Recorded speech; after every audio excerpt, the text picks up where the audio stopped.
but I hope that's okay. Yeah. Everybody's gonna have to okay it.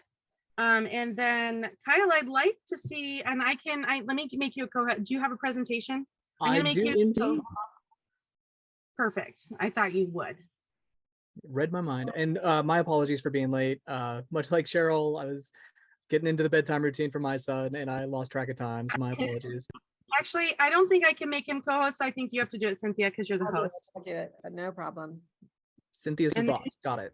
Yes. All right, got it. You are set. Perfect. All right. Everybody, everything look okay? Yes. Excellent. Good evening, everybody. My name is Kyle Griffith. I'm the Senior Coalitions Coordinator for the Coalition for Safe, Responsible Gaming. We're the campaign that is advocating in support of Proposition 26 and opposing Proposition 27 on the November 2022 ballot. As many of you are probably wondering, why now? Why are we having to vote on two different measures that have to do with sports betting? And hopefully I can clear up some of the confusion around both measures, and hopefully we can gain your support for Prop 26 and oppose Proposition 27. Just for background, in 2018, the Supreme Court passed a ruling that essentially left it up to each state to determine how they authorize sports betting in their state, whether it's in person, online, or a combination of the two. This is the wrong part. So, historically speaking, Californians have stood with our tribes at the ballot box, authorizing them to operate highly regulated gambling on tribal lands. They've done this through Prop 5 in 1998, Prop 1A in 2000, and then most recently Propositions 94 through 97, which were some of the gaming compacts for the tribes that have sponsored our campaign. And it's really hard to understate the importance of tribal gaming for these nations. Tribal gaming is the key to self-sufficiency and creates economic opportunities for tribal and non-tribal communities alike. It is with that spirit in mind that we are asking you to stand with tribes once again by voting yes on Proposition 26 and voting no on Proposition 27. I will run through Prop 26 real quick and we can pause for questions, and then I can get into Proposition 27 right after, if that works for all of y'all. So Proposition 26 is pretty straightforward. It legalizes sports betting only in person at tribal racetracks or at tribal casinos and select racetracks. The four that we have identified are Santa Anita, Los Alamitos, Del Mar, and Golden Gate Fields. It also authorizes additional table games like craps and roulette, which currently tribes are not able to offer, but with Prop 26 and the renegotiation of their compacts, they will be able to. The reason why we're asking Californians to support Prop 26 versus Prop 27 is we feel very strongly that requiring people to be physically present in person is the safest and most responsible way to legalize betting. By having people physically present, it virtually eliminates the risks of underaged folks placing bets or individuals who have put themselves on a self-exclusion list versus online companies which have a spotty track record when it comes to those two instances, which we'll touch on in the Prop 27 section. Prop 26 also includes enforcement elements to strengthen enforcement against illegal gambling, as well as providing additional resources to the state to prevent and treat problem gaming behaviors. Prop 26 is going to bolster tribal self-sufficiency. Tribal gaming is the primary economic engine for tribal self-reliance, helping create the funds necessary to provide services to their tribal members, including healthcare, housing, infrastructure, and education. Tribes are some of the most impoverished communities, not just in California, but the state, or not just California, but the nation. And Prop 26 will add additional revenues to help them create additional opportunities for their members. Prop 26 also benefits non-gaming tribes. Under the tribal state compacts, The tribes that have tribal casinos pay into a special fund, the Revenue Sharing Trust Fund, which is then dispersed out to the non-gaming and limited gaming tribes. Currently, each RSTF tribe receives $1.1 million per year, but if Prop 26 passes, that's expected to nearly double to $2 million per year. The revenues generated by Prop 26 are dedicated towards the general fund and specifically are required to satisfy Prop 98 requirements to fund education. The nonpartisan LAO estimates that this is going to raise in the mid tens of millions of dollars. And that is kind of a hard number to pin down, specifically because each tribe that wants to offer sports betting will have to renegotiate their tribal state compact, and each of them, has the ability to negotiate a different revenue share. But we anticipate it to be in the mid tens to millions. Tribal gaming as an industry has a large economic impact. These are statewide figures from a Meister economic study that was commissioned by the Yochudehi Winton Nation up here in Northern California.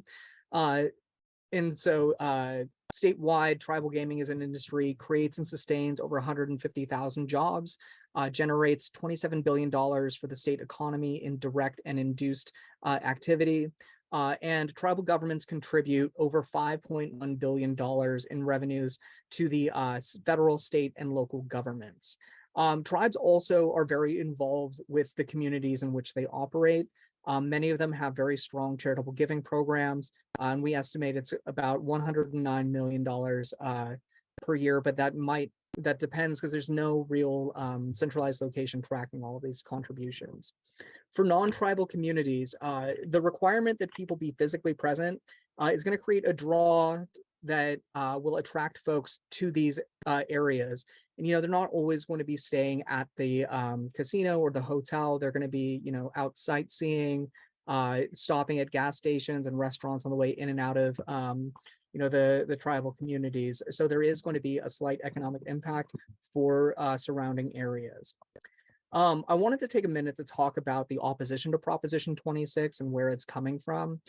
The opponents of Prop 26 are largely the card room casinos that, fear the additional regulation that comes with Prop 26. It includes an enforcement element where individuals can identify evidence of illegal gambling. And this is very narrowly tailored to the penal code that has to do with things like illegally operating slot machines, rigging card games, and illegally offering house-banked games. The card room casinos are afraid of the additional oversight and are claiming that this measure will shut down every single card room in the state, eliminating millions of dollars in revenues and killing tens of thousands of jobs. That's quite simply false. It simply strengthens our existing gaming laws. If the Department of Justice chooses not to investigate a claim that there is illegal gambling, it moves to the courts. And if the courts find that a entity is illegally offering a gambling game or device they shouldn't, it's a $10,000 fine. The only if folks are following the law, they are not at risk of being shut down. So we encourage you to express skepticism if you hear these arguments from the No on 26 campaign. In particular, because the card room casinos themselves have a very long and well-documented history of breaking the law between facilitating loan sharking, bribing public officials, and money laundering. These folks are quite simply afraid that they're going to be found to be breaking the law. And so it's not the Proposition 26 that would be shutting them down. It is their continued refusal to adhere with California's laws. Prop 26 is supported by more than 80 organizations statewide, including the Dolores Huerta Foundation, the California State Conference of the NAACP, LULAC, La Raza Roundtable, the Young Democrats, and the list goes on. And we hope that you'll join with us as well. I'll pause here and answer any questions that you guys may have. Otherwise, I can move forward to the Prop 27 section. So I think we're going to probably have a couple of questions, but I can think of one member specifically who will for sure have questions, I think. I did want to clarify because just because I want to make sure we present it the correct way. Are you from the California Native Vote Project? No, I'm with the yes on 26, no on 27 campaign. Oh, okay. I misunderstood. Maybe it was because you CC'd them when you. They were already CC'd on the email, so Okay, I that's was just totally fine. responding. No, that's totally fine. I just want to make sure that we represent it correctly when we share this out with people. Sure. I did actually put the California, sorry, I'm writing down. I put the California Native Vote Project. Do they support, do you know what they support? Do they support similar? You know, That to me, but I don't have a position from them yet. So you don't have a position from them. Okay. That's good to know. Okay. So, what would you say to the people who are against this measure or this proposition simply because they feel adding to gambling is just opening the door for more problem gambling? Or I like would people say who are addicted to gambling? I'm not going to ask you to change or compromise morals in order to vote yes on Prop 26. You know, if folks do not want to support an expansion of gambling, I totally understand, and we totally understand, and folks can vote no or stay neutral on 26. But we're not going to ask people to compromise on their morals on that issue. Okay, and then one of the other things that I've heard from folks is both in and out of our community here locally is that this doesn't help the more rural tribes.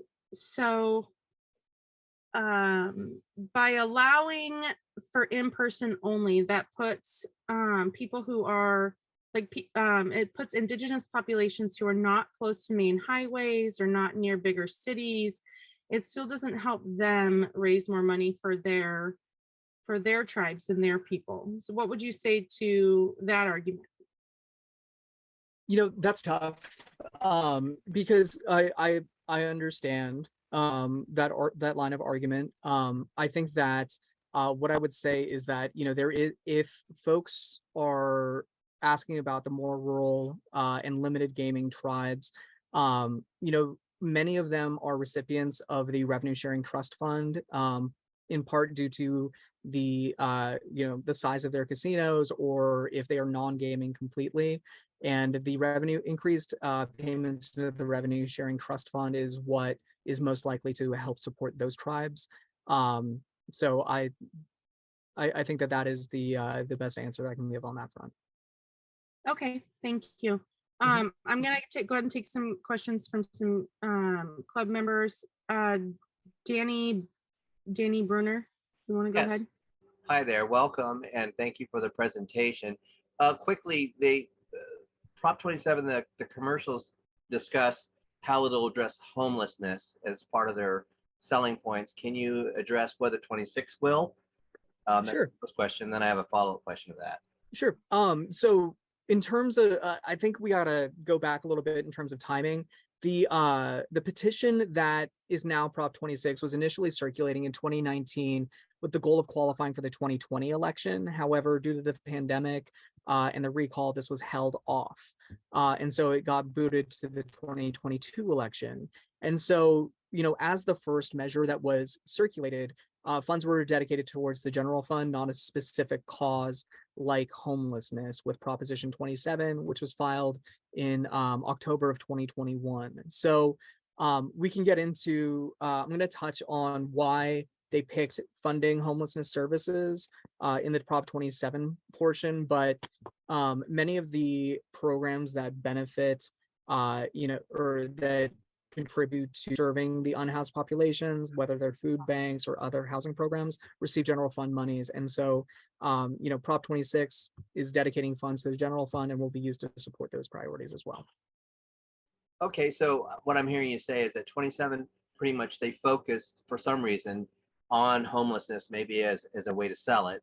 And Yeah. then I'm not trying to speak for anybody, but another one, but 26, because it's being, contributions are going into the general fund, it will by proxy be dispersed out of there for the homeless as well. Right. And I think you really nailed, why they picked homelessness. Like for Prop 26, it's always been upfront. This is about legalizing sports betting as well as additional table games. Whereas Prop 27, they're trying to, it's the worst parts of the initiative process where they will tell you it's about solving something, but it's really about legalizing something else. And so they are, what these platforms do is they do extensive polling before they enter a market and say that they're going to dedicate the revenues from legalized sports betting to fix that. For example, in Colorado, they dedicated funding towards restoration of the Colorado River. In Florida, it was supposed to be paying down teacher pensions. And here in California, it's solving homelessness. Okay, well, thank you for the clarification on that. The other one is, do you have a ballpark of how many of the tribes here in California support 26? How many support 27? Are there some that absolutely oppose 26? That would be helpful for me. I'm Yavapai Apache from near Flagstaff, Arizona. So that would be helpful to have Sure. that information. So we have, I think pretty close to 30. I think we're at 27 or 28 of the tribes in California in support of Proposition 26. And then for Proposition 27, they have 3 tribes in support, and there's close to 60 in opposition to 27. So Okay. It's very heavily weighted against Prop 27. But thank you. Of course. Okay, I have a question from Ellen Bund. It's Bundy. Oh, I apologize, Ellen. Miss Bundy. It's Americanized German. Anyway, I was curious what proportion of the income in 26 goes to the general fund. Oh, that's a great question. So the taxable revenue, 70% of that is going to go towards the general fund, with 30, and of that 70%, half of that is going to be dedicated to Prop 98 for education. The remaining 30% is 15% will be dedicated to the Department of Justice for additional enforcement with the authorization of new games. And the other 15% goes towards problem gaming preventment and treatment. Thank you. Thank you. Michelle, did you have a question on this? I feel like you might. It's okay if you don't. Okay. I think it's probably okay, unless anybody else has a last minute question, for us to go and move on to 27. Excellent. But you couldn't hear me, Cheryl. Oh, I'm sorry.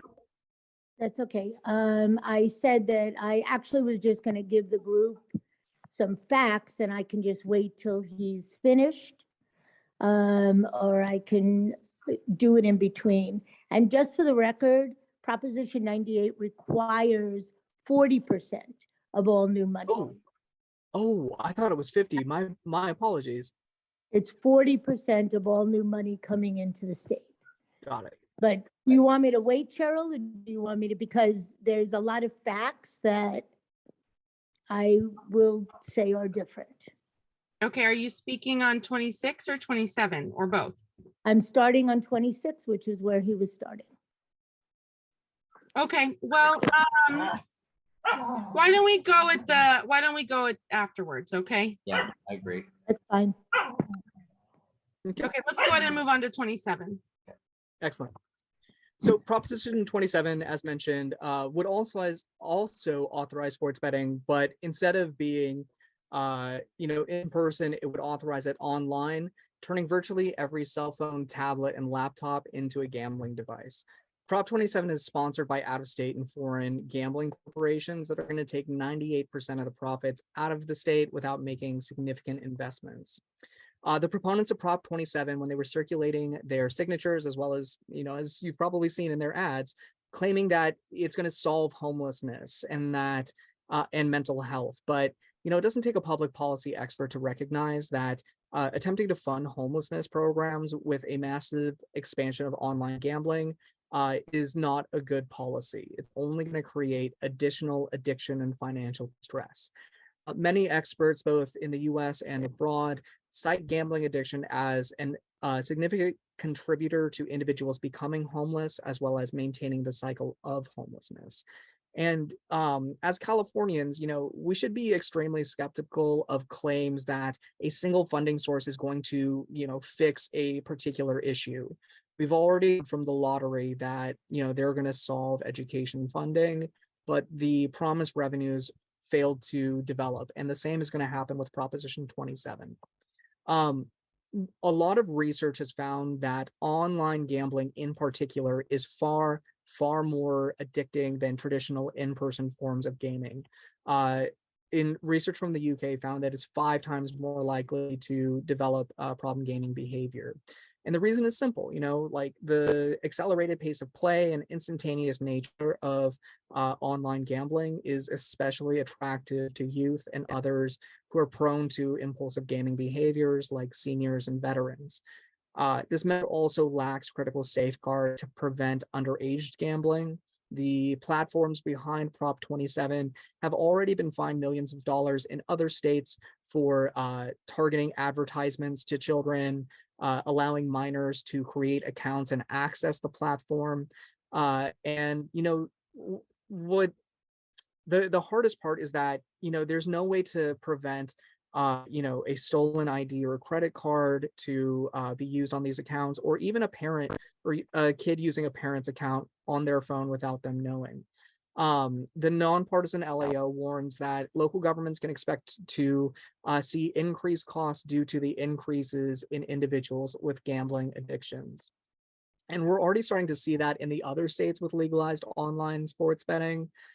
In New Jersey, which legalized online betting in 2018, their calls to their problem gaming support lines increased close to 500%. In West Virginia, it's 1 out of 15 people have developed gambling problems. And, you can go, the list goes on, whether it's 2 or 3 or 4 times higher in these states. One of the head of the Problem Gaming Council in Connecticut compared the free and promotional bets that these platforms offer.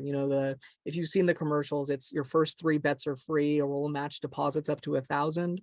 She compared that to the opioid crisis, where folks were given painkillers just a taste, and then they develop a dependency on that. And it's very similar with the online gambling, is that they get in with the free and promotional bets, but then people develop that addiction and they find out that they've lost everything before it's too late.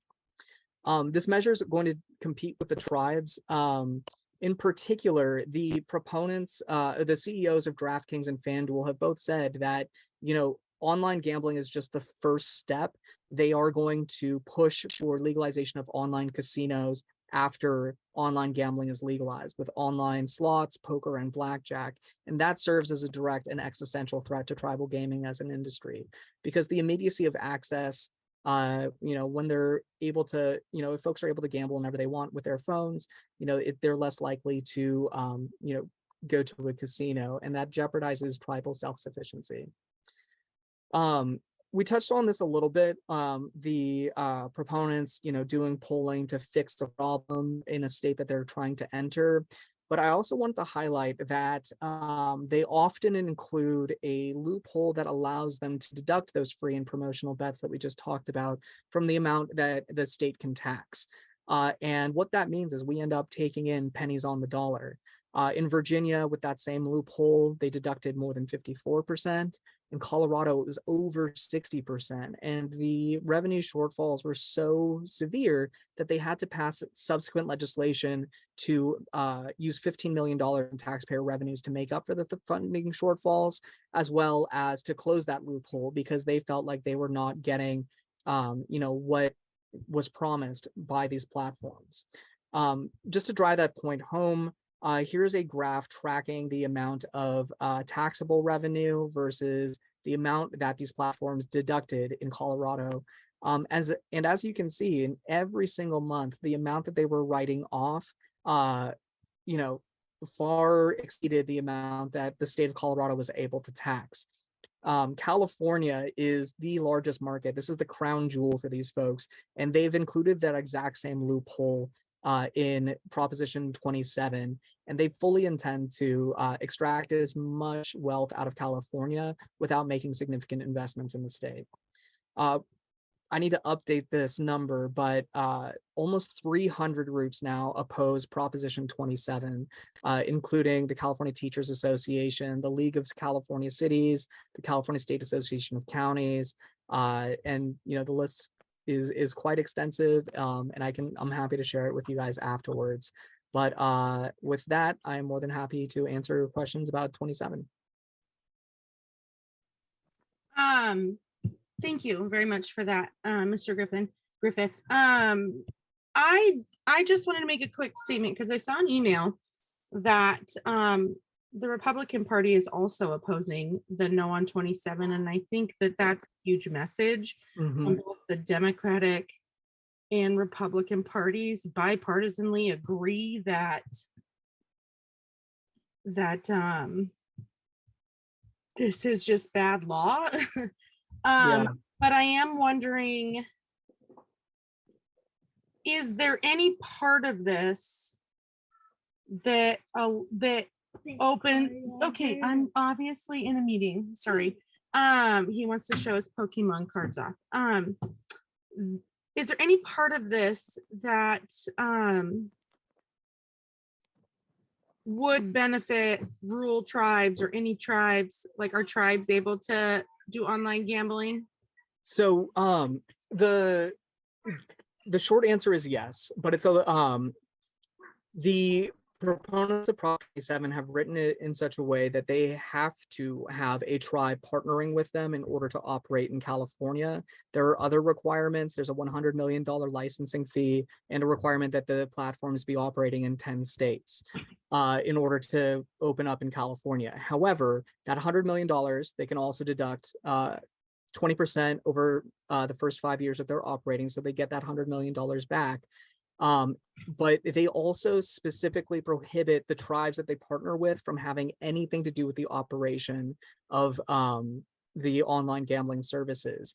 So they're using these tribes to essentially, co-brand, but not letting them have any decision making. And these are also 5-year-long licensing fees. So, they can partner with one of the tribes, and after 5 years, they can say, okay, we're giving you, X percentage of revenues, but after that 5 years, they can renegotiate and either pick another tribe to partner with or reduce the amount that they're giving these tribes to begin with. So, there are 3 tribes that are in support, likely because, they've already worked out an agreement with these platforms. And, we don't fault them for doing that. They're doing what they need to take care of their people. But, they have to sacrifice tribal sovereignty and the sovereign right to offer gaming in order to do so. And that is why the overwhelming majority of the tribal community is strongly opposed to Proposition 27.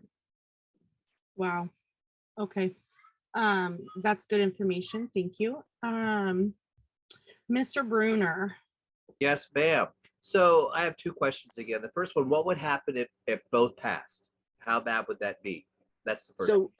So, in theory, the parts that don't have any conflict go into effect, and the measure with the higher, voting percentage will supersede the other. But there are a couple of areas in which they do conflict. For example, Prop 27 explicitly bans online sports betting on tribal lands, which becomes kind of a sticky situation in areas like the Coachella Valley, where almost the entire valley are considered tribal lands. And that can get into some conflict with tribes that way. So I think that if both pass, it's gonna make a lot of lawyers employed for quite a few years while they work out which parts go into effect and which ones don't. So follow up to that, with them both being passed, how much of it will jeopardize as to like the general fund and some of the services, or would they be competing claims to the general fund? Well, in states that have both legalized, brick and mortar gaming and online gaming, online gaming revenues are far, far higher. And that is, quite simply due to access. Like if you just have to pick up your phone in order to place a bet, that's how the majority of folks are going to do it versus driving, 30 minutes to their nearest casino. So that is, the general sense is that, the online gambling is going to raise more money, but it comes with the additional risks of addiction. So to piggyback on what Mr. Griffith just said, I don't know how many people on here have teenagers or kids between the ages of I can hold a cell phone and I don't have a great understanding of money, whatever ages those happen to be for individual children. But one of my foster youth that I had received some money for her birthday, and in a matter of a couple hours had purchased over $100 just in like coins for some game, because it was, oh, it's only $20. Oh, it's only $20. Oh, it's only $20. And if that's happening with somebody needs allowed in, one of my other co-hosts, I got it. if that's happening, thanks. If that's happening from just like Facebook games and like app games where kids are just blowing through money, like I can't even imagine what that's gonna look like with people who have real problem gambling issues, or people who are just prone to that impulsivity. So, a lot of these online sports betting platforms and online casinos are actually starting to form partnerships and, have YouTubers and streamers that your kids might be aware of. Like both Logan and Jake Paul are in this now. There's a famous Counter-Strike player that has stopped playing shooters and only does online gambling. And it's very intentional because they know that kids are watching and that they, idolize these streamers these days. And they see these guys, gambling and making money hand over fist. And they think, oh, I can do that too. And that is the insidious nature of online gambling in particular, is that they think that they can outsmart it and, turn it into a big payday. And so, it's honestly very distressing thinking about, the burgeoning problem that we have with people addicted to gambling. So Yeah. Cheryl, I had a follow-up question. Okay, and then after that, I'm gonna go to Michelle Krug. Okay. So the other one is because can you identify if there are any tribes close to our area here at East County that are in support of 27? They are our neighbors and part of our community. So I was just curious if you had actual names of anyone who is supporting 27 in this area. sure, in your area, no. The three tribes are Middletown Rancheria up in Lake County, Tachi in, I think, Tulare or Madera County in the Central Valley, and I believe the other one is in the Eastern Sierra foothills. So none of them are in East County. However, I know that Verona as well as Sequan and Hamul in your area are strongly opposed. Good. Thank you. NBA has. NBA Haas, yes. I knew I was forgetting one. Yeah, San Diego has the most tribes, and so I apologize for forgetting them. Thank you. Okay, so I'd like to go to Michelle. Real quick though, before you say anything though, Michelle, I would like to ask Mr. Griffith, are you open to a little back and forth debate between Michelle and yourself? She's speaking kind of from the labor side of things. Oh, A little interesting. Is that okay? ask me? That Yeah, wasn't sure, no problem. initially planned, but I want to give that opportunity if you're okay with that, because I think it'll be interesting. Yeah, I think so. So just record, I was not here for that, and I'm sorry that you didn't actually reach out to our Labor Council and to Unite Here and to AFSCME Council 36, all of who are opposed, and to talk about why. So I don't, I really don't want to speak on behalf of labor because I did not prepare for that. I was here in support of our candidate. But I mean, I will tell you the things that I absolutely do know.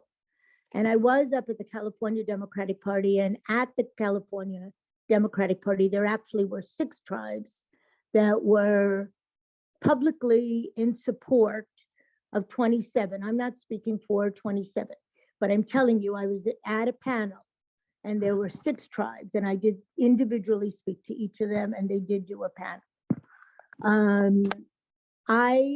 What annoys me about 26 is that the main funder of 26 is Saquon. And anyone who has paid any attention to the last year has seen what a bad player Saquon is with labor. They've been horrible with their workers.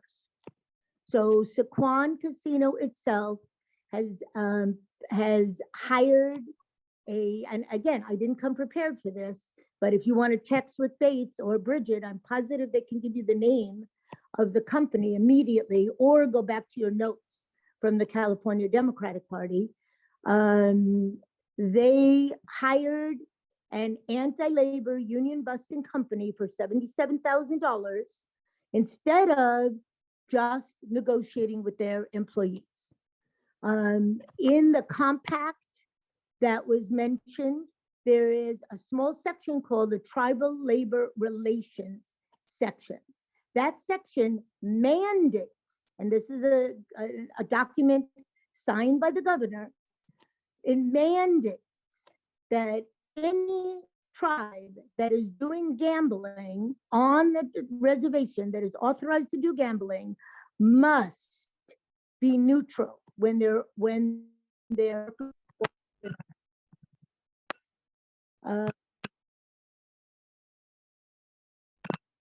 I had an alarm set and I'm just learning how to use it. So that is really troublesome because Saquon has refused to acknowledge that. And when that was brought to them, their attitude was, well, we're indigenous, we're sovereign, we don't have to, even though it's clearly a document signed by the state of California with the tribe. They gave over, and I don't remember this number, so please don't quote me on it, but it's something around $90,000 that we've been advocating for Rusty Hicks to return to the California Democratic Party. They also gave money to the local party. Will Rodriguez Kennedy will tell you that. I don't remember the number, way less, to the San Diego County Democratic Party. And yet they will not recognize their own workers. So that's number one. My major issue is how they have been treating their workers, and that the workers want to organize. They had more than 50% of what are called card checks. So most other places would just accept over 50% plus one, but Saquon has refused to do that, or to allow a fair election by staying neutral. So that's number one. Number two, around the situation with the card rooms here in San Diego, I know AFSCME Council 36, which is where I got this information from, the public service employees, including SEIU, are against 26. And there is a new one coming out. They didn't make it for 2022. It will be on the 2024 ballot. I believe the name is San Manuel, but I'm not sure. Band of Indians do have one that does not have what is being referred to as a poison pill around the card rooms. So my understanding, and this is not my expertise, but I have personally spoken to the card room in Chula Vista and in Oceanside. Those are the only two cities, to my knowledge, in San Diego County that actually have card rooms. And the reason they affect the public employees is because that money does go into the general fund of the city. They told me, and again, I have not researched this, which I would have if I knew I was going to be speaking on it, that right now, the current situation is that there is an agency on the state level that if there is any question about wrong behavior in any card room, it goes to this agency. I do not remember the name of it. Again, by the end of the night, I'm positive I can get all this information. And what all this does is allow anybody to create frivolous lawsuits. So yes, the potential is that a competitor can come and create just enough hassle for the card room to close itself down. But it doesn't really have a whole lot to do with, from their perspective. And I tend to believe this because I do know that there is an agency on the state level that does monitor the card rooms. I just don't know the whole situation with the lawsuits. But I do know that if you're doing frivolous lawsuits and anybody, it's kind of like the whole thing about abortion. If anybody can criminalize someone and say, I believe so-and-so is ready to go have an abortion, then, and that is what's happening in other parts, thank God not in California, in other states, then this is the same situation where there isn't, it's easy to just make it a business practice in terms of shutting people down. So those are my quick things that I've just become aware of in, the last 3 months or 4 months in trying to pay attention to these propositions. And I do know for sure there's another one that will be on the ballot in 2 years that people say takes away the poison pill related to the card checks. And maybe by then Saquon will be better players with their workers. Michelle, I think that you actually did a great job. You you hit a lot of the points from the opposition. I think you did a good job of explaining them. So I think that you did it really well with that. And I just wanted to say thank you for providing the opposition arguments. There are a couple of things that I've wanted to clarify, if that's okay with you. Sure. So Unite Here is neutral on both 26 and 27. The situation with Saquon is, a major reason for that. And I'm not here to defend Saquon's actions. But the thing that you mentioned about the tribal labor relations ordinance is important because that is not included in the old compacts, but it is included whenever tribes do have to renegotiate. And if Prop 26 passes and they want to offer sports betting or craps and roulette, the tribes would have to renegotiate their compacts, and in that TLRO would be included there. So Unite Here would have the opportunity to organize whichever tribes are trying to offer those new games. So I think that is something that could potentially lead to additional organized casinos in the future. I believe, correct me if I'm wrong, because I don't know when they started putting it back in, but the one that we were looking at with Saquon had been signed. I think they do have it. Saquon 100% has it in their compact. Right, but that was like 12 years ago that they signed theirs. So that would mean, yeah, they have TLR in it. Yeah, as a representative of the campaign, I can't give my full thoughts here, but it was included in the compact that they signed. And so, if they had an issue when they signed the compact, they probably should have raised it then instead of fighting it after the fact. But as sovereign nations, they feel strongly that they take care of their own employees. And I'm really trying not to defend them here, because I think that they should probably let Unite Here on their properties. But that is me speaking as an individual, not as a member of the campaign. The other thing that I wanted to flag was the 6 tribes. I did see the panel. There are only 3 tribes represented, if there were more tribes in support of Proposition 27, the Prop 27 campaign would be, probably featuring that figure. They've struggled to recruit additional tribes to support them because, so much of the tribal community is opposing this measure. It is 3 that is in support, but each tribe did have 2 representatives on that panel. Thirdly, the San Manuel measure in 2024, that one failed the random sample for signature verification and is now in the full count.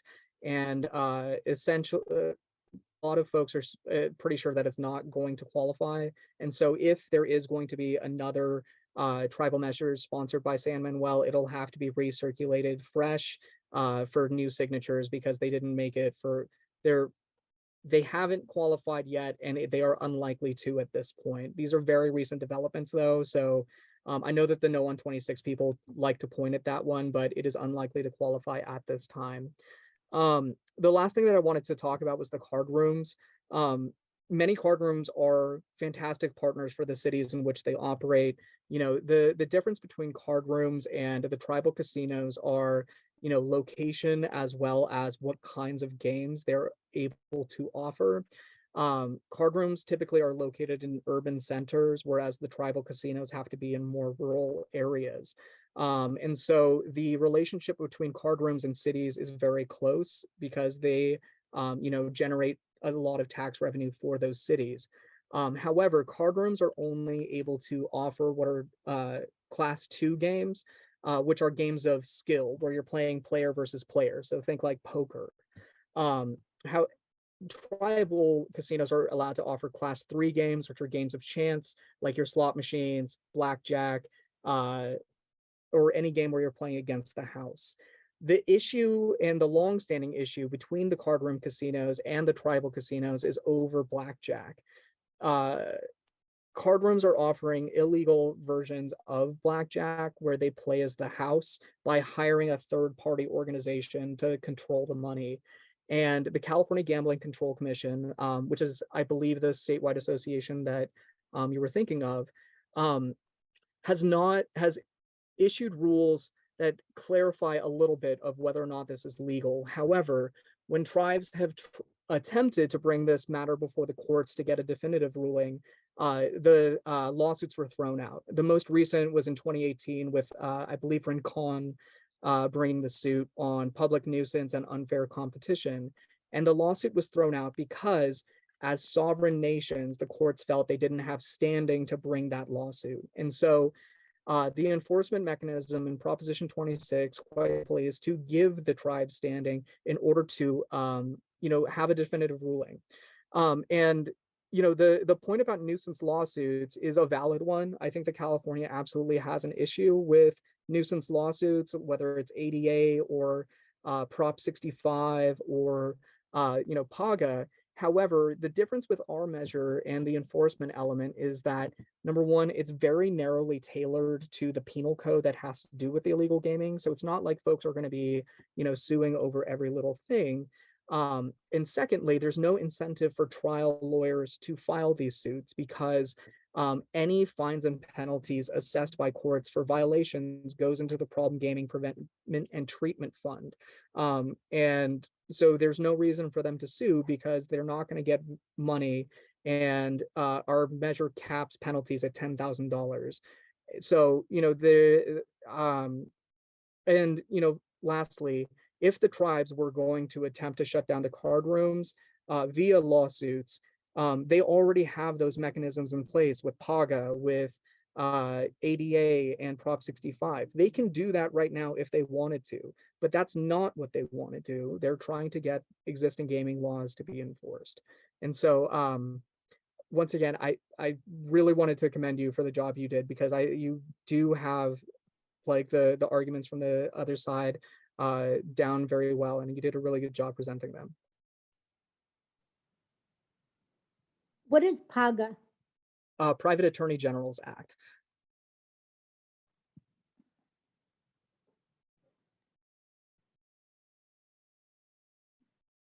Okay.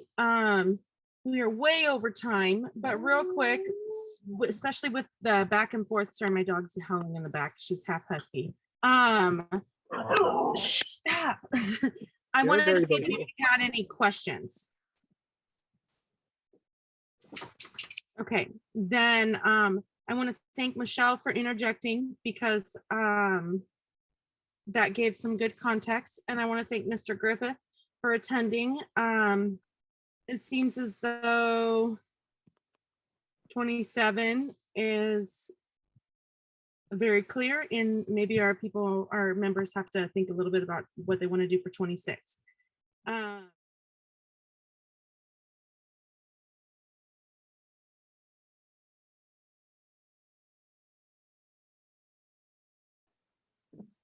Well, thanks for having me and allowing me the opportunity to come speak to your club. So hi everyone, my name is Victor. I'm a community organizer out of Charlotte, California in the Central Valley.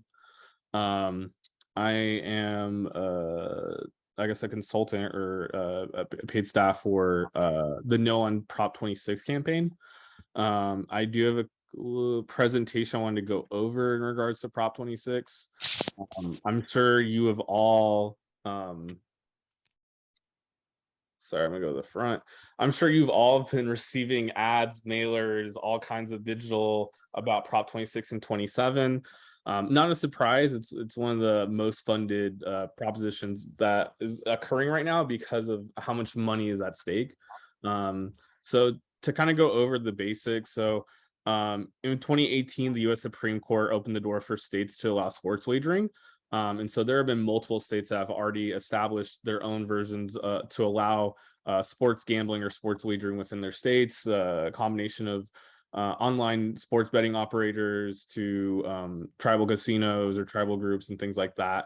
And so this year, we actually have two propositions in regards to sports wagering. And so our organization, again, No on Prop 26, which is being funded by the California card rooms, are in opposition to it because we see that it could potentially be detrimental to rural businesses and communities of color where card rooms operate in.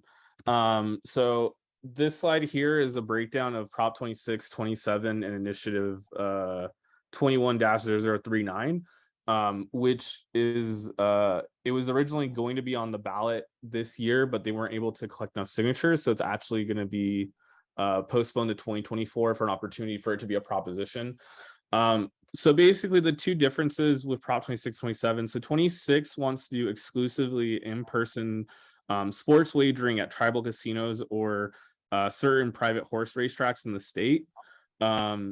Essentially, as of right now, I believe through Prop 5, in the state of California, we have allowed tribal casinos to operate with compacts, which is basically like an agreement and regulation of how they operate gambling within their sovereign nations. And from doing so, they pay a compact fee that gets provided back to the state. So the breakdown of taxation, if we were to allow sports wagering through Prop 26, is there would be a 10% tax on all sports bets that would happen at the racetracks and not the tribal casinos. And then the breakdown would be about 15% of that tax revenue would go towards gambling addiction prevention and mental health programs. 15% would go towards the implementation and regulation of sports wagering in the state. And then 70% of that money would go to our general fund. The LAO's office, which is a nonpartisan group in Sacramento that they do a lot of like the analysis of like how legislation could affect the state, is predicting that tens of millions of dollars of new revenue can be produced within the state if this proposition were to pass. Now, the thing for why we're in opposition to it is that it does create a poison pill provision or a loophole within the system that would allow a different avenue for tribal casinos and private citizens to create litigation against the card rooms. And they're concerned that if this were to happen, this could potentially lead to card rooms becoming bankrupt, trying to fight off all of these lawsuits that they would now have to deal with the new provision included. If that were to happen, we would essentially lose $500 million a year in current tax revenue that's been provided by the card rooms for our local government agencies. as well as losing 32,000 jobs, $5.6 billion in economic output, and $1.6 billion in wages that's being provided to California residents who work at these card rooms. And then Prop 27. So my organization is actually neutral on 27, but I like to go over it just because, obviously folks want to know the difference. And personally, to let you know, I'm actually in opposition to both of these propositions.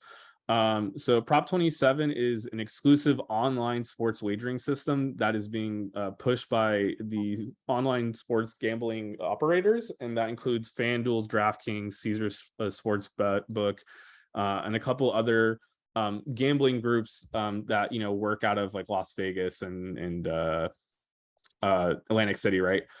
So essentially, they would allow online sports wagering that would be controlled by certain sportsbook operators.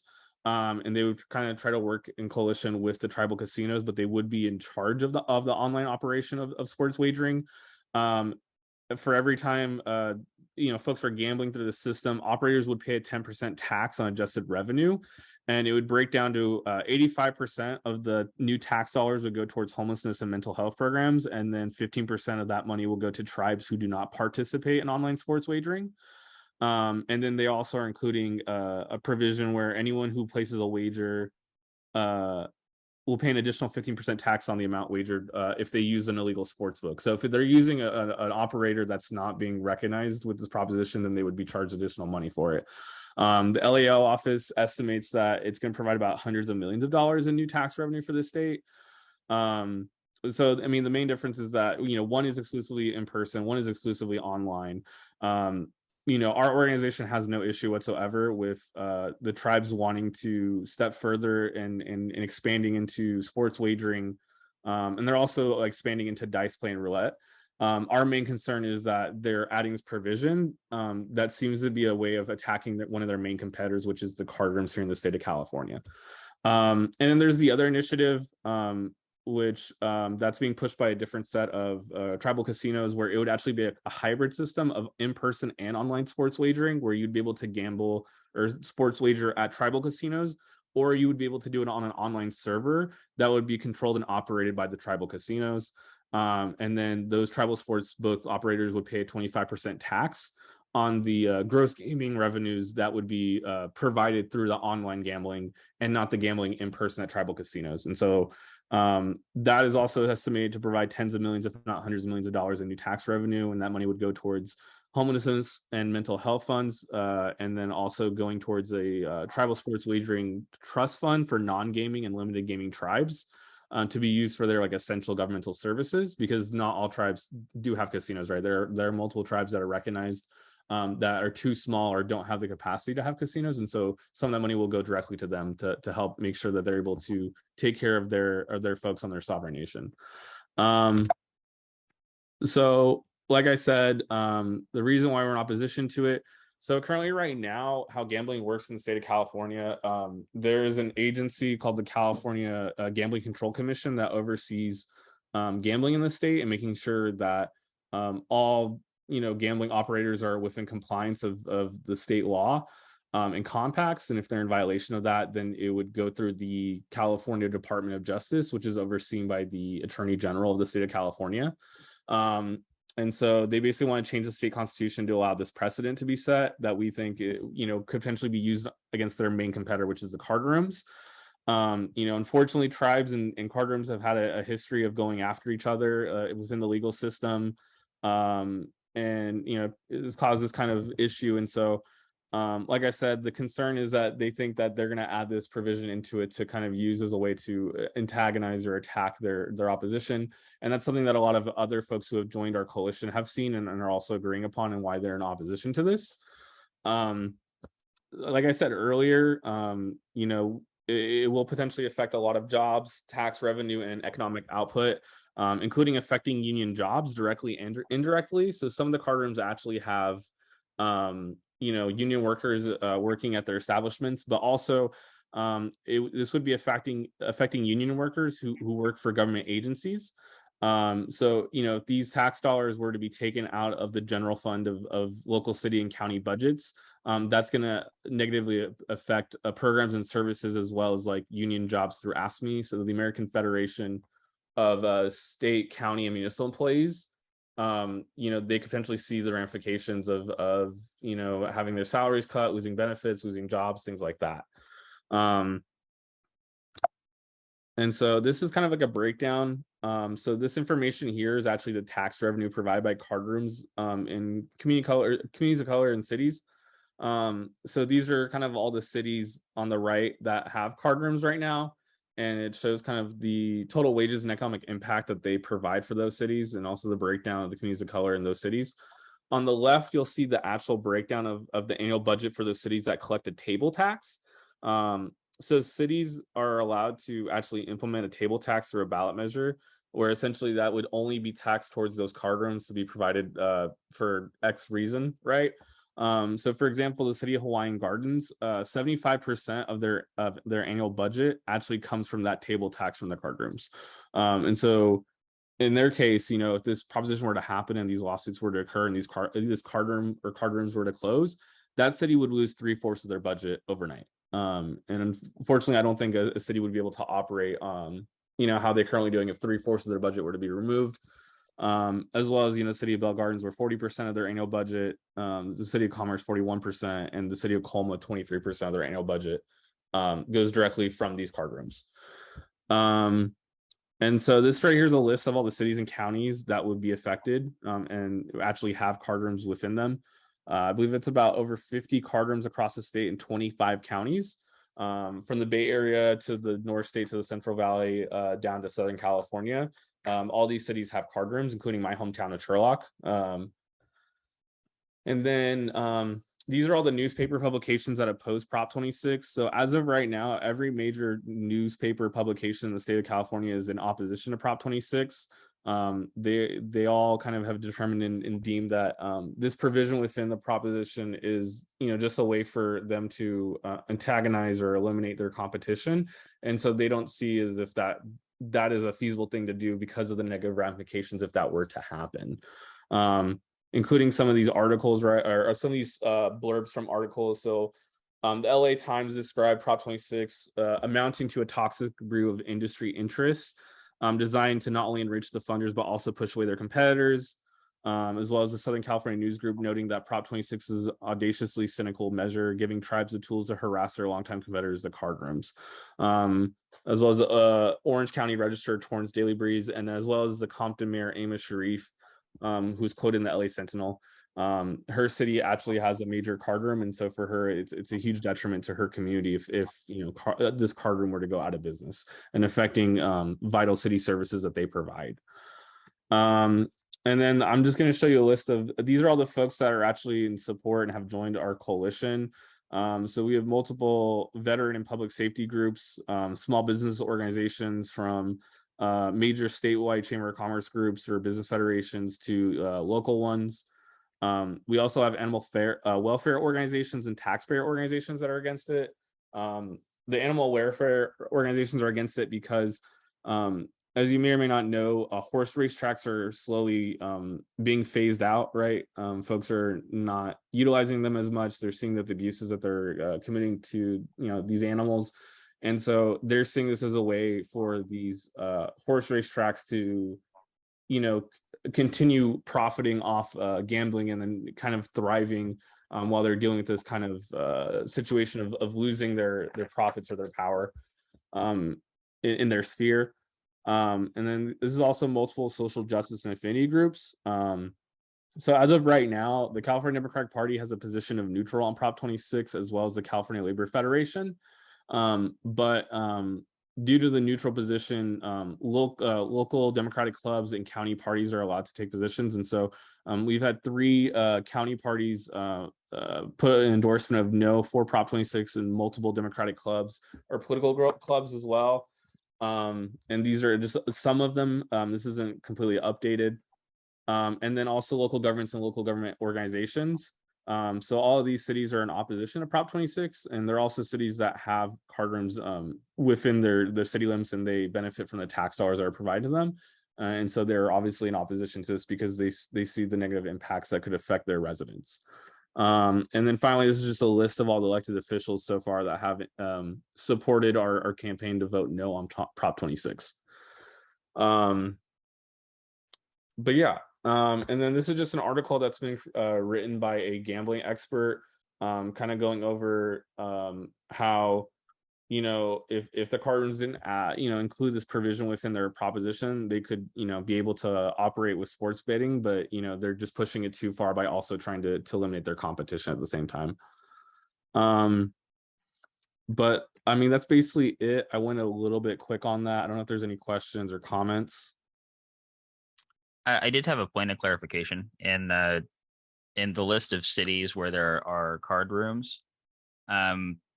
Maybe clarify that to be cities and unincorporated areas. Roseman, California, in Kern County is listed there, and that is an unincorporated area of Kern County. Yeah, so So so just when I for was future reference. yeah, so when I was referring earlier, like cities and counties, I should change that. But yeah, so this would affect those local cities that are actual cities, and then for the unincorporated communities, that would be affecting the county budget because that's where that tax revenue would go towards. Yeah, I understand. Just wanted to make the clarification so that nobody brings it up later and it's a hot button. Okay, thank you, Seth. Any other comments or questions? I have a question. Did the California Democratic Party pull their endorsement for 26? They did a position of neutral. So in July, the California Democratic Party had their executive board meeting in Los Angeles. And that's where they made their decisions on their positions for the propositions. And so one of their standing committees that was in charge of providing recommendations to the executive board chose to provide a position of neutral. And so the executive board voted on that on their Sunday general session meeting and decided for the state party to be neutral in this situation. Same thing happened with the California Labor Federation. So like I said, AFSCME voted no on it, whereas the Communication Workers of America, and I believe there's another labor union that are actually in support of Prop 26. So they kind of didn't want to like pick and choose because obviously they have members who have vested interests on both sides. Okay. I feel like it's changed. I feel like when I looked at this last month, it said yes, but maybe. That could have been your local county party. So like I said earlier, because the state party chose neutral, it's opened the door for county parties and Democratic clubs to take a position if they want to take a position. And so some county parties have decided to, you know, endorse yes, and some have decided to endorse no, and same thing for Democratic clubs as well. No, I specifically looked up the California Democratic Party, and my mind has been scattered recently because of some family stuff, so I probably misreferenced the document. So Oh, no worries. it is neutral. And then just to let you know too, in regards to 27, the California Democratic Party, the California Republican Party, and the California Labor Federation are all voting no on 27. As far as I can tell, no one's in support of 27 except for the online sports wagering operators who are pushing for the proposition.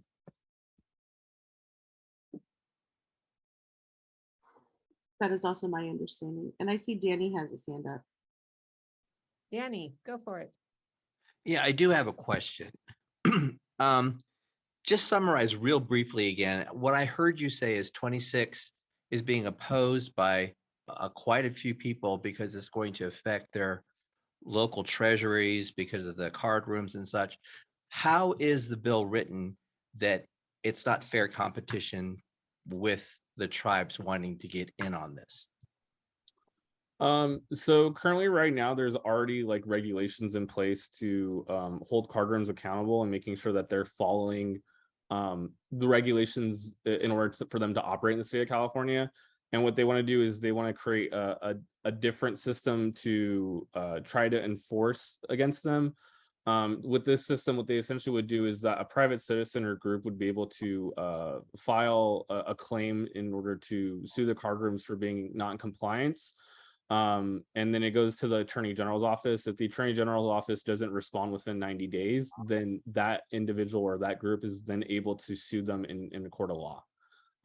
As of right now, you know, the Department of Justice and the Attorney General's office has they have like prosecuted and they have investigated card rooms that were not in compliance. So the current system already works, and more often than not, if this provision were to be put in place, a lot of these groups don't believe that the Attorney General's office would respond or get involved within the 90 days, and so that would allow these individuals to then try to have their day in court. And if that were to occur, then these card rooms would then have to pay for the legal fees and litigation services in order to deal with this in the legal system. And so that is the concern, that if so many folks are filing these complaints and so many lawsuits are being conducted, then these card rooms aren't going to be able to afford all of those legal costs, and could potentially diminish their profits or even make them bankrupt, because they wouldn't be able to continue to operate while dealing with all this litigation. All right, so to summarize, what I think I hear you say is, are you saying that the casinos are going to come in via this new law requiring new regulations, and because the card rooms don't comply with those, that could set up litigation, which would cost them money and sources of revenue? Am I hearing you right? Yes, but technically their claim doesn't necessarily have, like, they could be in compliance, but they're setting up a claim saying that they think that they're not in compliance, and then they would have to deal with that within a court of law if it's not being addressed by the Attorney General's office within those 90 days. Okay. All right, thank you. Right. I was just curious if you were hearing the things that I heard, Seth, or other people were hearing, because it just seemed like the sky is falling. Oh no, the whole card room industry is going to fall apart if they vote yes on 26. And then it was all, to me, speculative that it was going to be based on lawsuits that would be potentially damaging. And I raised the question, well, what exactly are the regulations that's trying to be imposed by 26 that there's such a, is it calling for an unequal play field for people, or why is there such opposition? And it just sounds, and they kept using the term corner the market or push the competition out. And so those are things that I was kind of like sitting on as I was reflecting on the last presentation from them. Yeah, I was kind of reflecting on the same things, though I think Cynthia has a good point that if they're coming from one perspective, then they're probably playing the maximum damage of that perspective. So I think that it potentially will, there could potentially be damage to card rooms and the budgets that the cities which bring a lot of money in from card rooms, that could potentially be damaged. But I don't think it would be the full effect of what was shown. Maybe some of it might, probably even a solid some of it, because I'm sure even if card rooms aren't like full on attacked, that something will happen to that effect. So there could be a reduction in income. Yeah. Oh, go ahead. I said I was seeing the same thing, and I was like, okay, well, where is the data? I'm hearing all speculation, but I really don't have any data. Has there ever been one that closed down, and this is now what happened as a result of a tribe pushing them out of I mean, where's the data? Where's the beef to kind of justify it? The other thing too is, like I said, once again, I mean, I'll own my space. I'm also native, so of course I want to support tribal revenue. But we have a neighbor here, which is like one tribal community. They're in our area, and I think we should strongly consider how we can best be partners with them. So that's my stuff. So I can comment on a little bit of this. And I totally understand, because I'm very big on supporting our Indigenous neighbors and populations. I know that locally, labor does not have a good relationship with Saquon in particular, because workers out of the casino were trying to unionize, and they were using union busting techniques. And they actually sent a resolution up to the state party at one of our semi-recent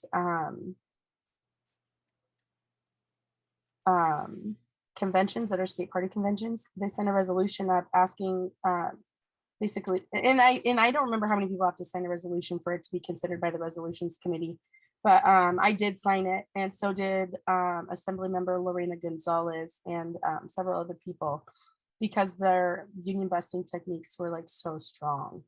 And so I know that's one concern. I know that for the card rooms, I didn't realize how significant it could potentially be, but it is, and somebody who is older, who's been in California and near card rooms for longer, please correct me if I'm wrong, but it is my understanding that we only even have card rooms is because they were kind of grandfathered in after gambling, after like our government was more structured and gambling was no longer allowed. Kind of, I mean, think about like Saloon, Wild Wild West, like all that cliche stuff, like card rooms developed, and specifically for like playing poker, and they were somehow grandfathered in as part of the process at some point. I don't know the whole history, so hopefully I'm not. No, it's a very old school thing, and they're fairly regulated because they don't operate the way. So it looks like it's frozen, but it's not. Yeah. They don't operate the way a traditional, like, Vegas style casino operates with a house. They take a percentage of the table, and the table is, they're all independent gamblers, and they take a percentage of the table. So they're not participating the actual gambling themselves. So they're just hosting tables. And so it's a different form of. Yeah, it's different. It's weird. Yeah, it's a very different, and they can only do, very specific forms of card games. It's Yeah, very, one of them's Pie Gal. yeah, I very don't know about others, but I just know Pie Are Gal. you talking about the card rooms that are off the res, Cynthia? They're limited to what games Yes, they can play? yes. The Well, ones that's that not fair competition then. I mean, really, they're there's very a- different environments. They're not, if you go there, you're going there to gamble in a very specific way, which is very different than if you go to a casino style gambling environment. Okay. So I do have to say though, like, imagine if, like, I think there's a card room in like Normal Heights, Hillcrest area, and I could be wrong. I've never been to a card room. I don't know what it's like inside. I don't gamble that often. I like my money, and I've never really had a whole lot of it, so I don't want to lose it. Excuse me. Sorry. But if you're like in that area and you just feel like you're up at 1 o'clock and you just feel like doing a little gambling, which some people really like to do, it's like a treat. Are you more likely to go to the card room who has the game you like that is only 3 miles away, or drive all the way out to Viejas or Verona? And I'm just trying to look at the other side and like think about all possibilities, like logically. It probably sounds like I'm being partisan. I am still very much undecided on 26. It is very confusing. I'm just trying to make sure we're presenting and discussing kind of all sides of it. It has been since, other than each other, for the reservations and the tribes, the card rooms are their only competition, because we don't have statewide casino and gambling regulations. I would say that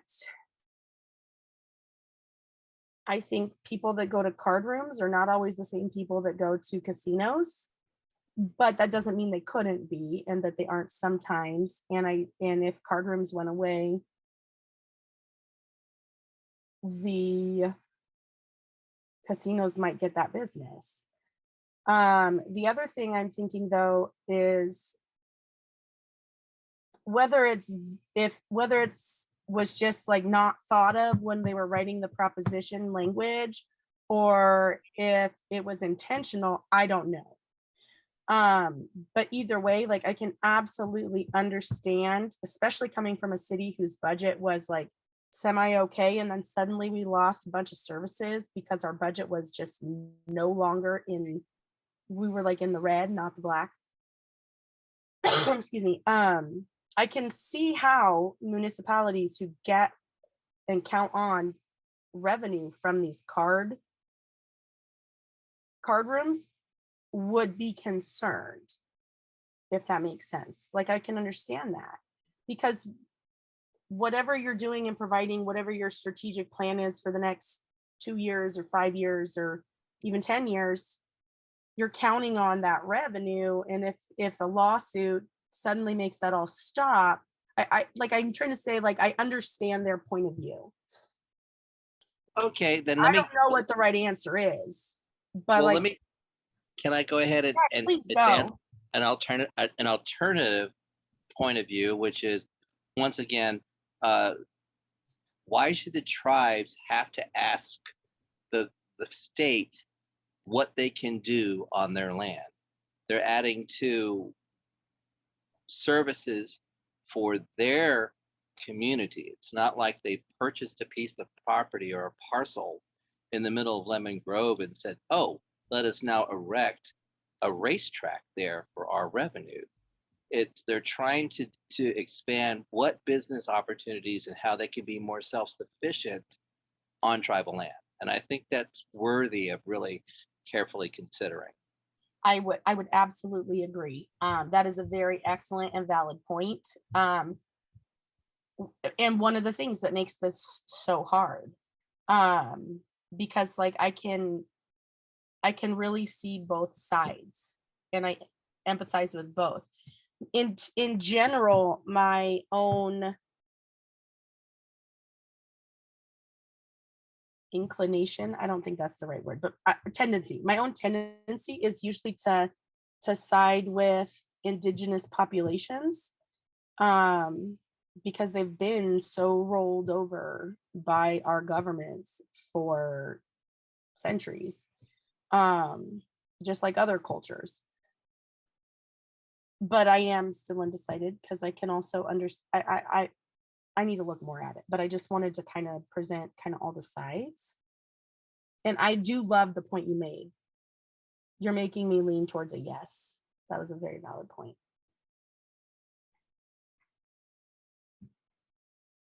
I don't know if anybody else has anything to add on 26. Matt said he agrees with me. Go ahead. If I'm recalling correctly, I think 26 also, the presenter that we had last time had said something about it allowing like horse racing tracks to have more kinds of gambling at their facilities and potentially allowing them to operate longer, which from that person's perspective, and maybe it's true, I don't know anything about this subject particularly, that there's animal abuse going on in the horse racing industry, and it would allow that industry to survive longer. If I'm recalling that correctly, and I'm not. I heard that too, Seth. I did. I heard him say that. Yeah, I'm not. I think that might be a reach, and I'm not exactly sure what abuses happen in that industry. I'm not familiar with it, but just for the sake of having everything covered, I thought I'd add that in there. I can comment on the horse abuse, actually. The racing industry has historically, since its beginning, mistreated horses. I don't know to the validity of, I don't know enough about like what new types of gambling will be allowed at tracks and if that will extend I would have to do more research onto that. They're Like if that would to open it up to the sports betting. So at the horse tracks. Yeah, so Del Mar, at Del Mar, currently you could go to Del Mar and bet not only on racing at Del Mar, but you could bet on racing in other track locations that are open at the same time. But this would allow you to go to Del Mar year round and bet on open tracks around the country and sports betting year round. So it would make a facility like Del Mar a year-round betting location for horse track betting and for a racetrack betting and for sports betting. So it would increase the revenue that the facility would be able to, provide year-round. But Cheryl is right that the horse racing industry has historically, especially through the use of performance enhancing drugs, been Del Mar has a terrible history of horses dying either prior to a race or shortly after a race. Yeah, the horses are treated basically as property. Sorry, my son just woke up from a very late nap. I'm in a meeting, baby. I'm sorry, hold on. I know that they run the horses way too young, and it causes, hold on.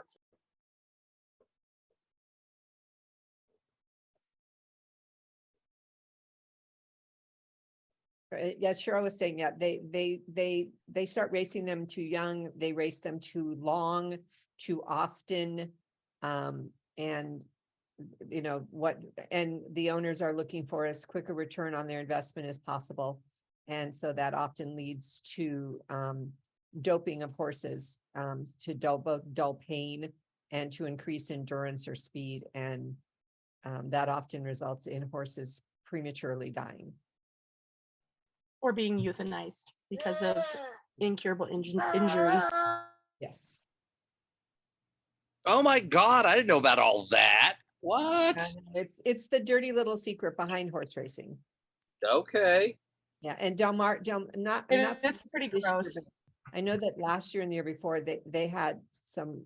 They were the horses. The loss of horses it was like daily, if not weekly, for that season. It was really bad, and part of the problem is often that puts jockeys at risk, because if a horse is running injured or running with their pain dulled, sometimes they can go down with a jockey, and then that puts the jockey's life at risk, or injury, career-ending injury, or a life-altering injury. And so, sometimes there is a disregard both for the horse and the rider.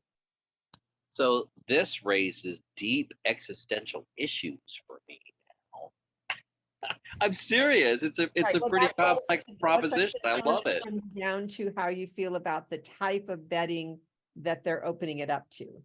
Right, and there's all these other, tangential kind of connections to the core issue of whether we should pass or not, which I never even thought about.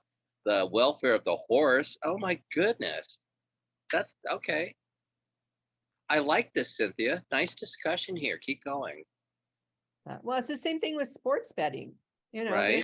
When you think about it, sometimes the way they treat, look at the concussion issues in football right now. True. Are we treating the players fairly, or True.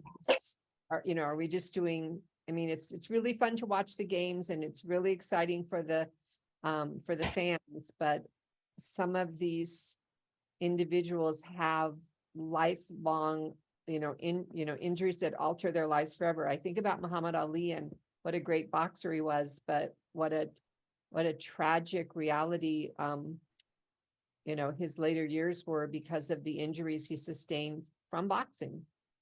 And so while he was very entertaining for many of us, it cost him greatly to have entertained us. That's true. So here's the other question. what are the potential, what specifics, data? What was the speculated anticipated revenue increase for 26 as to what more money would be put in the bank or put into the treasury as a result of Prop? Do they anticipate juxtapose that against 27 that was dog-eared or like earmarked specifically for the homeless? Because the homeless is a button that's being pushed often by the electorate or towards the electorate. So it's like, okay, it appeals to a certain swath of voters, honestly, if there's funding and specific services addressed to the homeless. You know what I mean? And 27 says yes to that, or that's what their commercials are saying. 26, how much more money are we actually thinking we're going to get from that? And then that could be, you know, diverted or allocated towards the home. Anybody got that information? I know I asked that guy. What was his name? Thomas? The time before? Right, yes. I don't remember. I can find that really quick. Okay, while you're looking for that, I will say that 27 is, to me, it seems like a bad idea on all ends, because and not just because it makes it so easy to lose your money. When you go to a casino, you're usually betting in cash, you're holding your money, you know how much you have. And I don't know how many of you have been around teenagers with ADHD or other impulsivity issues. But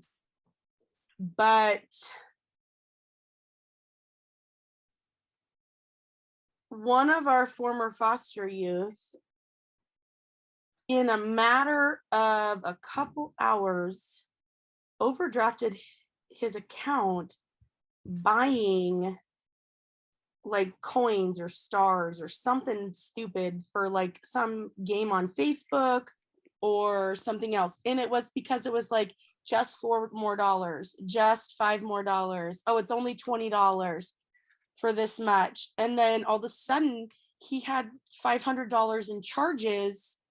I can see, and I know not everybody has that impulsivity issue, but I can absolutely see putting, and this is for me, just from my own experiences, putting it right there on your phone being a huge problem in increasing homelessness and mental health issues and things like that, just because of getting themselves into such a hole that they can't get out.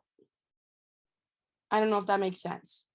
Like, I don't think it's going to be different with online gambling, because they're like, oh, it was $20 more, $20 more. I'm going to win this time. Do you know what I mean? So I could bring up, looking at it from a gaming perspective, like I game in my free time, and EA, it's a video game producer, was in hot water for this just recently because of loot boxes, which has been looked at as essentially gambling for kids, because they do exactly that, where they do some sort of in-game currency. And what happens is you purchase that currency and you can get a box. And there's this one thing that you really want in the box, but you have like a 2% chance to get it. And so, the box is $2. I'll just buy one. Oh, I didn't get it. Let's try again. Oh, I didn't get it. Let's try again. And then you very quickly rack up that bill, and that happens really easily to kids, because they're not thinking, how much money do I have? They're thinking, I want the shiny bit that's in there. And it opens up a way to really early get kids into what could be a problematic tendency for them, or it could lead to a gambling addiction. And so EA was in hot water for that within the last couple of years. I think that was happening. And people who are continuing to make games are using that kind of exploit in order to market games and make money off their games. And so from my perspective, I am looking at it as like, this is kind of the same thing. where we're going to make it to where it's really easy to gamble away your money, like Cheryl was saying, without really noticing how much you're doing that. And when it's accessible, when you can do it from your living room. Oh, I'm done with work. I just want to unwind. I'm going to sit down and do this a few times, and that happens every day. That adds up. It's like, for lack of a better analogy, it's like going to Starbucks and getting their most expensive drink every day and not realizing how much that costs you at the end of the month.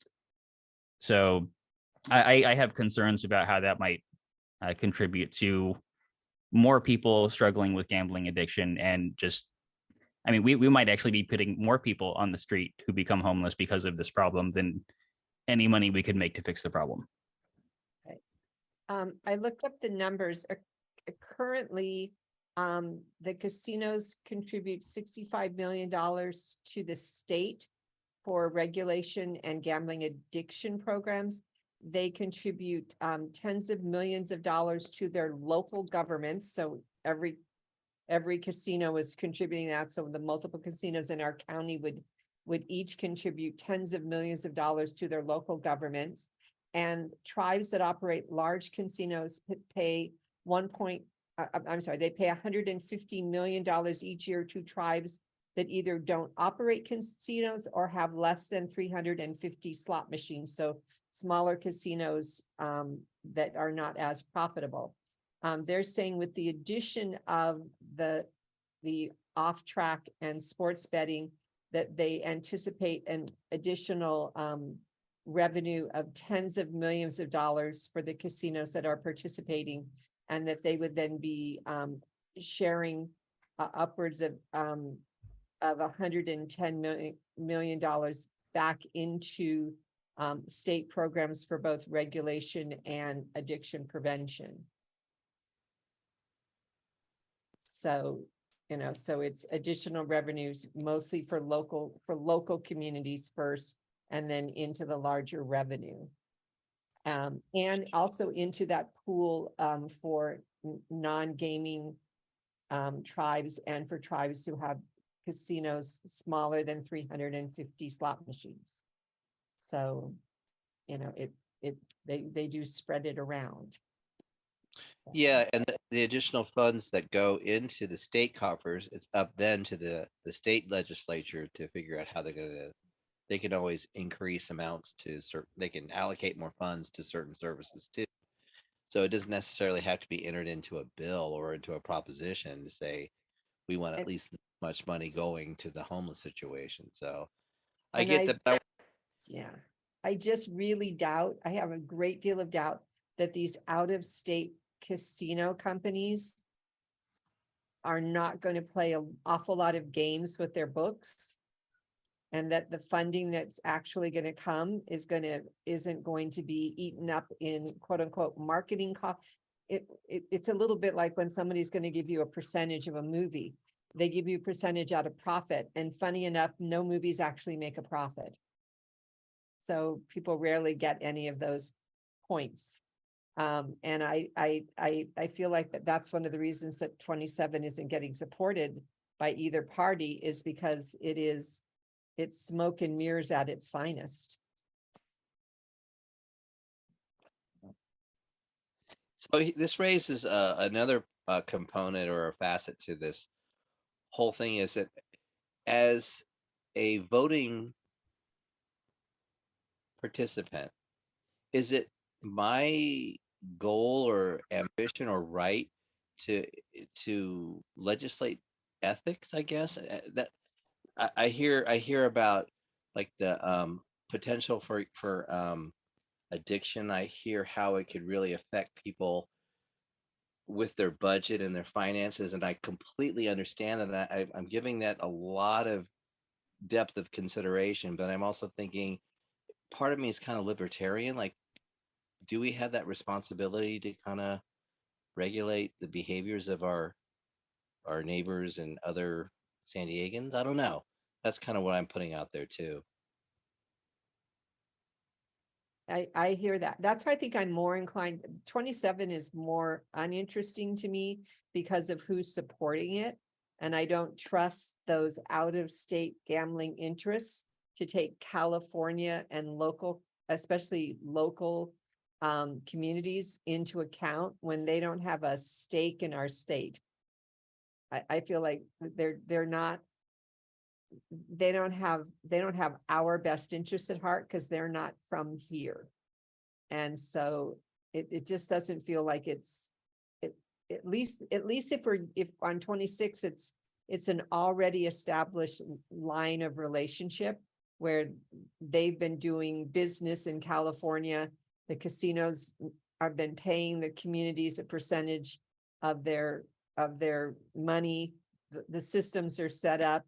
I don't expect it to be done differently if we add another form of betting. It also adds roulette and craps into their casinos, which, are table games that are played at other casinos, and, adds additional revenue because it brings additional gamblers who prefer those type of games.